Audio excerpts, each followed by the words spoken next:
Welcome to the Rim Break Rodeo. We hope this video helps. You begin by verifying prerequisites: license, repository free space, and network reachability. Next, open VM and choose Job's right arrow backup. Select the VMs you need to protect and assign a proxy and repository. This determines performance. Once done, set an initial run as an active full, choose a schedule, daily or hourly, and define retention to meet recovery point objectives. Make sure to enable application-aware processing for databases so restores are consistent. Now you handle the complex middle steps. Ensure application-aware processing and transaction log handling are configured for SQL, Exchange, or Oracle.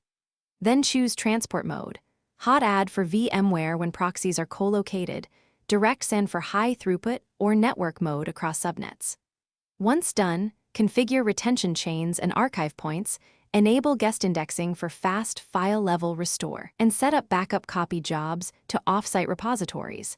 Make sure email notifications and job scripts run on success or failure.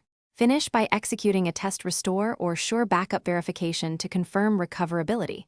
This proves your process works. Then, monitor job sessions and repository metrics after initial runs and adjust proxy counts or throttle settings if needed to meet Windows. If a job fails, first check permissions and credentials, then proxy connectivity, network latency, and target storage I/O.